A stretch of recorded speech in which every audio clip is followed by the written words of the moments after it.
안녕하세요. AI가 알려주는 오늘의 역사입니다. 오늘은 2월 11일, 역사 속 오늘은 어떤 일들이 있었을까요? 한국사와 세계사에서 각각 하나씩 정말 흥미로운 이야기를 준비했습니다. 먼저 2월 11일 한국사에는 어떤 일이 있었는지 알아보겠습니다. 지금으로부터 130년 전 오늘, 조선의 임금이 감옥에 갇힌 것 같은 공포를 안고 궁궐을 떠났습니다. 이것이 바로 아관파천, 즉 러시아 공사관으로의 도피 사건입니다. 당시 고종 황제는 비상한 위협 속에 있었습니다. 1895년 을미사변에서 명성황후가 일본 낭인들에게 시해당한 이후 고종은 자신도 언제 칼날에 쓰러질지 모른다는 공포로 밤을 지새웠습니다. 경복궁 안의 친일 세력들과 일본군은 마치 포식자처럼 그의 주변을 맴돌고 있었죠. 고종은 이제 자신의 나라에서, 자신의 집 안에서조차 안전할 수 없다는 것을 절실히 깨달았습니다.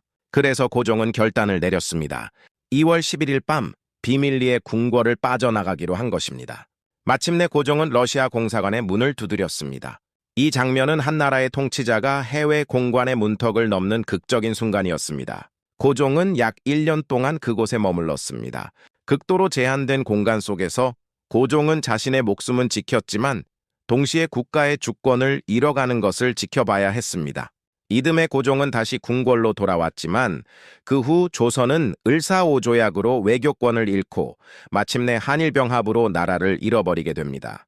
아관파천은 우리에게 뼈아픈 교훈을 줍니다. 강하지 못한 나라의 지도자는 자신의 국민을 지킬 수 없다는 것, 그리고 자주권을 잃은 국가가 얼마나 비참한 상황에 처하게 되는지를 여실히 보여줍니다.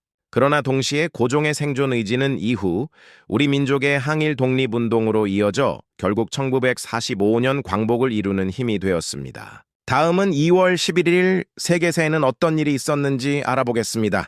1990년 2월 11일 세계 역사의 무지개가 떠올랐습니다. 남아프리카 공화국 빅터 버스터 감옥의 철문이 열리고 한 사람의 주먹이 하늘로 솟아올랐습니다. 27년 동안 감옥에 갇혀 있던 넬슨 만델라가 마침내 자유의 몸이 된 순간입니다. 만델라가 옥에 갇힌 이유는 단순했지만도 명백했습니다. 인간답게 살고 싶었기 때문입니다. 흑인이라는 이유만으로 사람 취급을 받지 못하던 아파르트헤이트 체제에 저항했기 때문입니다. 1962년 당시 변호사였던 만델라는 체포되어 종신형을 선고받았습니다. 인권을 위해 싸운 죄로 평생을 가두겠다는 것이었죠. 그 27년이라는 세월 동안 만델라는 비극을 겪었습니다. 옥중에서 어머니가 돌아가셨고 맏아들도 죽었고 손녀들도 보지 못한 채 자라났습니다.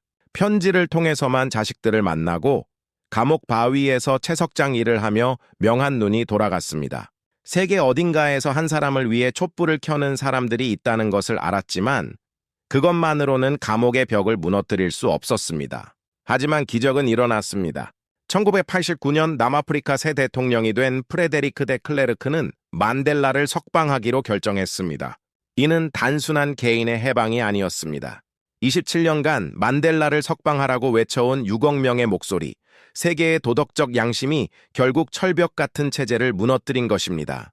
만델라가 감옥에서 나올 때 세계는 환호했습니다. 더욱 놀라운 것은 그 이후입니다. 석방 4년 후인 1994년, 만델라는 남아프리카 공화국 최초의 흑인 대통령이 되었습니다. 그리고 그는 복수가 아닌 화해와 용서의 길을 걸었습니다. 자신을 27년간 가둔 체제를 오히려 이해하고 용서하며 남과 북이 함께할 수 있는 무지개 국가를 만들어냈습니다. 이 사건은 우리에게 중요한 메시지를 줍니다. 한 사람의 정의를 향한 신념과 세계 시민의 지속적인 관심이 어떻게 불가능해 보이는 체제도 바꿀 수 있는지를 보여줍니다. 그리고 고통받은 사람이 권력을 잡았을 때 그것이 복수가 아닌 용서와 화해로 나타날 때 얼마나 큰 변화가 일어나는지를 우리는 만델라를 통해 배웠습니다. 그것이 바로 지도자가 남겨야 할 유산입니다. 오늘은 아관파천과 넬슨 만델라의 석방 두 가지 사건에 대해 알아봤습니다. 130년이라는 시간을 사이에 두고 동쪽의 작은 나라 조선과 남쪽의 대륙 남아프리카에서 일어난 두 사건, 그들은 매우 다른 이야기이지만 공통점이 있습니다. 바로 비인간적인 통제와 억압에 맞선 인간의 투쟁이라는 것입니다. 역사는 과거의 이야기가 아닙니다. 역사는 현재를 이해하는 열쇠이며 미래를 만드는 우리의 선택을 비추는 거울입니다. 고종의 도피와 만델라의 해방, 그 속에서 우리는 무엇을 배워야 할까요? 아마도 강함의 중요성, 정의의 가치, 그리고 절대 포기하지 않는 용기일 것입니다. 내일은 또 어떤 흥미로운 역사가 기다리고 있을까요? 함께 내일을 기대해 주세요. 구독, 좋아요 감사합니다.